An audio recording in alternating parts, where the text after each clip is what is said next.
Hello, my name is Jasmine, and today I will be doing my presentation on horseshoe crabs for my internship.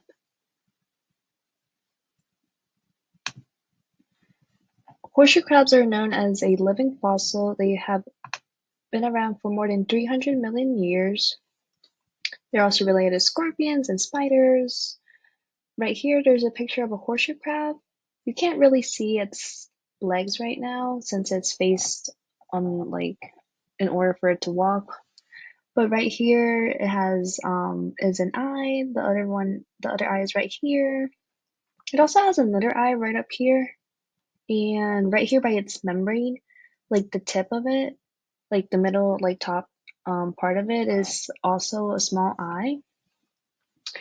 The horseshoe crab has an immune and blood coagulation system that protects it against infection. Up close, it looks like a prehistoric crab, but it is rather related to scorpions and spiders. That has a hardened exoskeleton, 10 legs, and 10 eyes. It walks along the seafloor of the Delaware Bay, where shorebirds go at the time of spawning of horseshoe crabs. Their blood helps to make injectable drugs, vaccine, and medical devices safer for humans and animals. Some threats towards the horseshoe crab species include habitat loss and overharvesting. Beaches development hinder horseshoe crab breeding. Some background history on horseshoe crabs is that it belongs to the phylum of arthropods. This consists of animals having an articulated body and limbs. Horseshoe crabs belong sorry. It belongs to its own class called Meristomata, which refers to legs attached to the mouth. It has 10 eyes and can see ultraviolet light.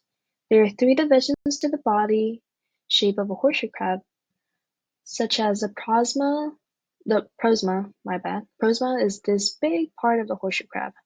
And then the opstomata is like this middle part, and the tilson is the tail of the horseshoe crab.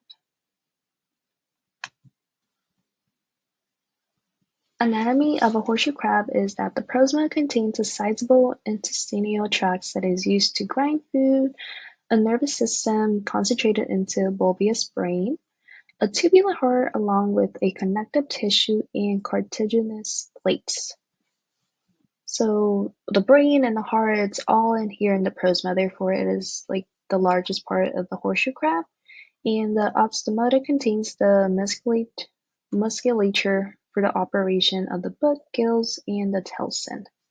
Fun fact, the prosma is the largest part of the horseshoe crab, and therefore if you look at it closely, it has like the shape of a horseshoe. Therefore it got its name as the horseshoe crab.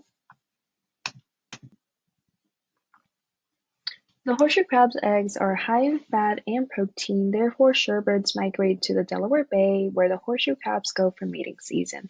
Right down here is the shorebirds, and on this other picture, there's the horseshoe crab female with 5 smaller horseshoe crab males, and they're trying to mate with the female. Horseshoe crabs migrate to sandy beaches in the late spring and early summer to spawn, and their eggs are buried under the sand. Also during mating season, the female horseshoe crab will give off chemical attractants called pheromones, which the males can detect, and males are about 20% smaller than females and develop appendages to clasp, so they sometimes on the bigger females you will see the mark, and that's usually when the female has already gone through mating season, and you would always see that mark. I'm gonna use a male crab as an example, but it would only be for a female. So you would see that mark right here, and that's where the male attaches itself for mating season, and it will always be in the huddle. Also, another thing to add about the female horseshoe crabs during mating season is that at the beginning of mating season or spawning season, Each female would have developed about 80,000 eggs, and this is located in dense masses near the front of her shell. LAL, which also stands for Limulus ambicided lysate. In the United States, every drug is approved by the U.S. Food and Drug Administration (FDA), which must be tested for bacterial contaminants such as endotoxins, and in order to test if there's endotoxin present, an LAL test is run.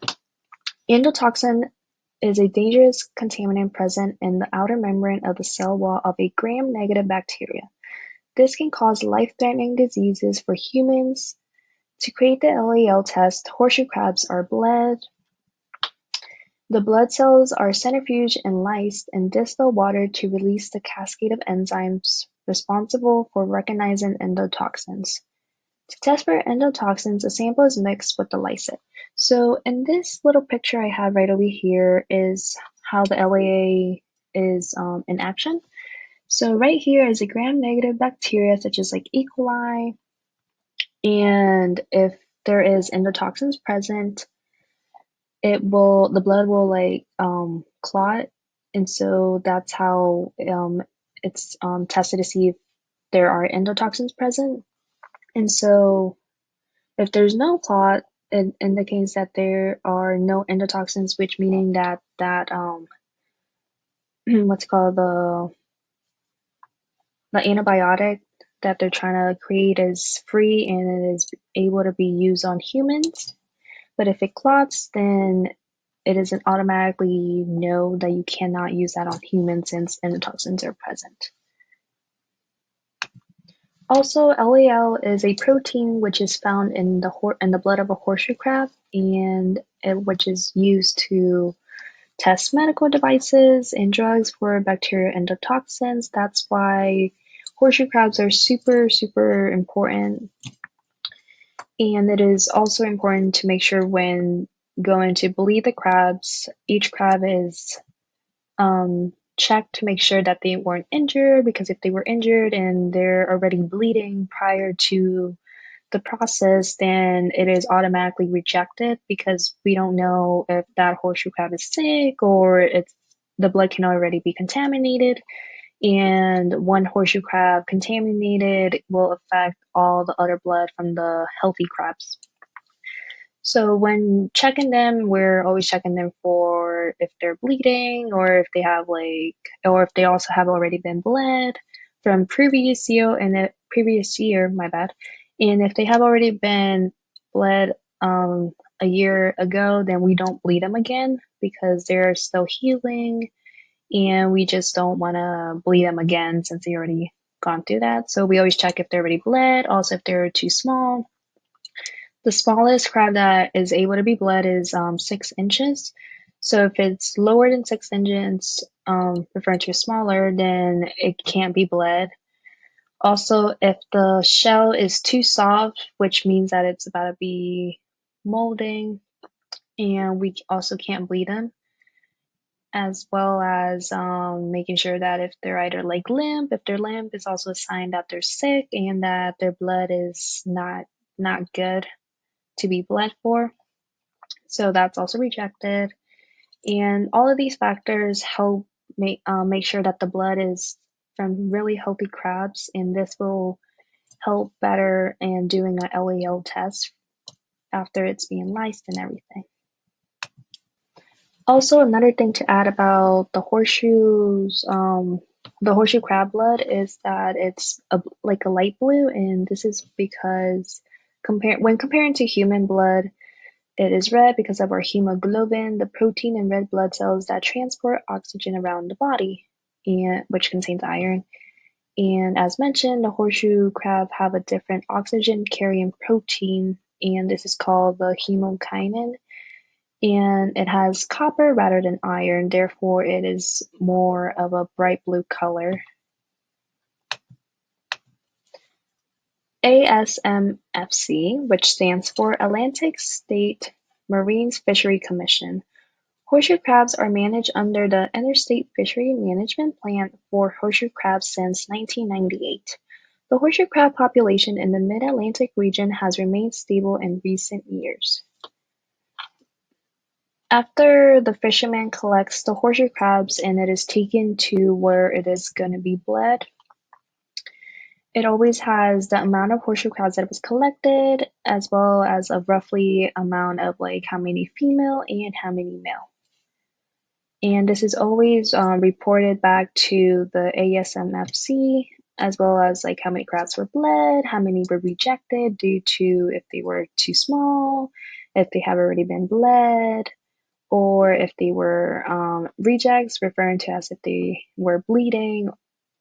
And everything is reported back to this, and they're the ones that make sure that that the horseshoe crabs are not gonna go like extinct or anything. They're the one protecting the horseshoe crabs, along with other marine creatures.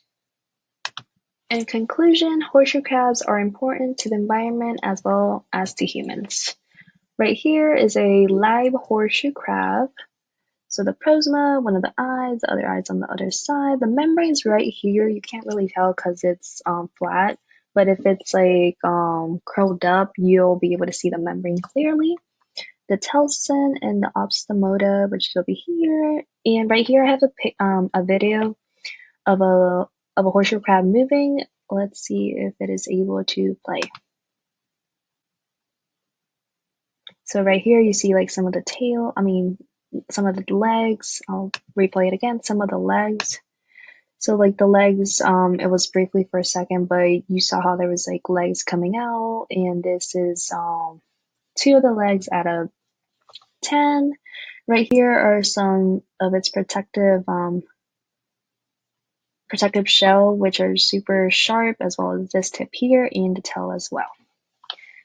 After concluding my presentation on horseshoe crabs, this was done at my workplace at Fujifilm Waco Chemicals. So right here is where they do all the process of bleeding the horseshoe crabs.